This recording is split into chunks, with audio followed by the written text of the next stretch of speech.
Well, let's talk about one of the best teams in the National Hockey League right now, joined by James Nichols and Dave Pagnotta. I'm Irfaan Gaffar with the fourth period. Yes, the New Jersey Devils. And James, I'll begin with you. I mean, what? They're on a 9-game heater right now, so I'd say they're pretty good. Is that kind of where they're at? According to Jack Hughes, right, he keeps getting asked the question, and he's like, hey, I think we're doing pretty well right now. Yeah, 9 straight games they've won, playing really well, in Jack Hughes' words. A team that's really hard to beat. They just keep finding different ways to win. And this is a team that's getting offensive contributions up and down the lineup. You know, from Jack, who's got 15 points on the season, to Nico Hischier, who's got 17, to Jesper Bratt, who's got 18. The defense is chiming in with strong play from John Marino and good offensive opportunities in place from Dougie Hamilton. They're getting contributions, guys, from up and down the lineup. And for me, that's been one of the most impressive items to see is just how well that they can utilize all four lines, utilize their defensive pairings, and have a guy right now stepping up in Vitek Vanacek to hold down the fort in net. It's a full team effort. Yes, Bratt and Hischier and Jack are kind of leading the charge offensively, but they're getting contributions up and down this lineup, James. Yeah, it's very true. And, you even look at guys like on the fourth line. Miles Wood has something like 6, 7 goals right now.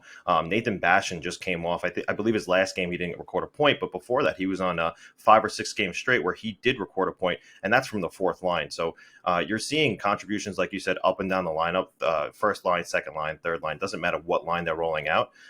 Everyone's continuing to score, and that has a lot to do with the message in the locker room. There's been a couple of games where they've started playing from behind. There's been a couple of games where they've had quick starts and got ahead. And, Nico Hischier has really taken the reins there and has said to, everybody in the locker room, hey, don't get too high, don't get too low, stay focused. We're not done until that bell rings at the end of the 60 minutes. So, like you said, contributions from throughout the lineup. And, Miles Wood on the fourth line with 6, 7 goals. You're going to win games when you have that many goals from your fourth liners. You mentioned the messages in the locker room from Nico Hischier, and obviously he's the leader and the captain of the team. But what about the job that Lindy Ruff's done? Like, he was kind of off to a not so good start, and there was all those chants in the building. And then you see, like a week ago, they're saying we're sorry, Lindy. The New Jersey Devils fans are doing so. What do you attribute their That was great, success? by the way. Exactly. What do you attribute Yeah. their success now to what he's been able to do? Yeah, he's been great. And, he took full ownership for, how the start went for the New Jersey Devils. And he was very transparent about, what was going on. But he had said from the start, we had a really strong training camp. And I think that, the fact that he has helped build a pretty good coaching staff around him with, Ryan McGill in the picture now, and Andrew Brunette is there as well.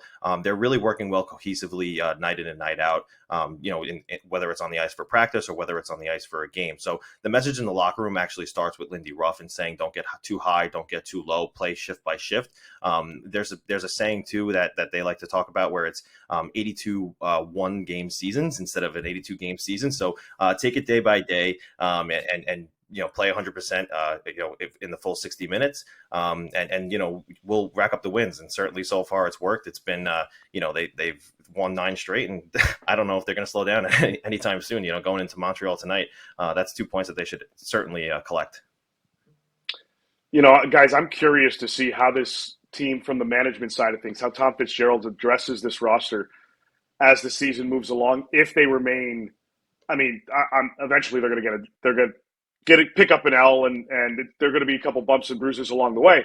But the way this team is performing, if they can maintain this overall pace, I've got to imagine that Tom's going to be in a position where he's going to want to add to this roster, not give away the farm to bring in some high price rentals, but to complement the current pack that they've got and maybe make some noise come playoff time.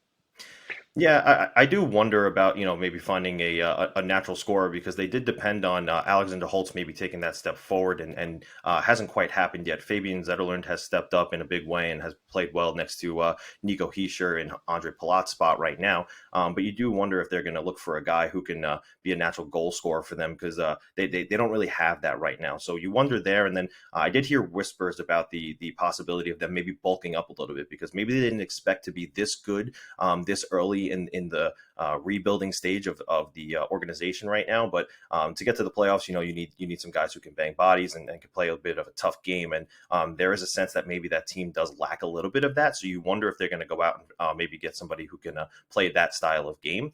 But they do have guys like Nathan Bastian who in that lineup who do play that style of game. So they're not completely out of it, but maybe they could use a little bit more.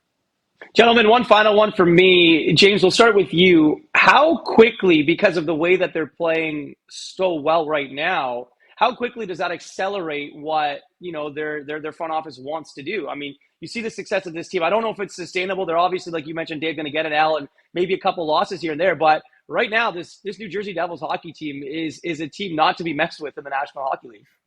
Yeah, I mean, you look at what they've done so far, and it looks like, if they add one or two more pieces, they could probably contend right now. And whether that's for just playoff position or whether they're a legitimate Stanley Cup contender, time will tell. It's still a bit early for that. But, if they do decide that they have the parts, because there is a pretty deep prospect pool here to spare to acquire, like I said, a scorer or maybe another defender and have Brendan Smith as your seventh defenseman, which would, in my opinion, be a luxury.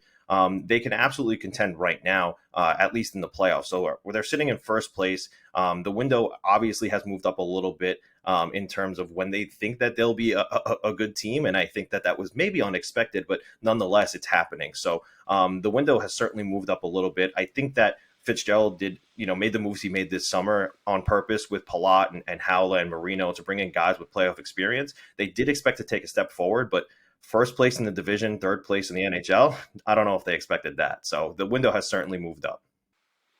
Yeah, and I'm not necessarily anticipating, I kind of alluded to this earlier, them going out big fish hunting if they're still in this come trade deadline, but making some key additions to kind of complement the other pieces on this roster.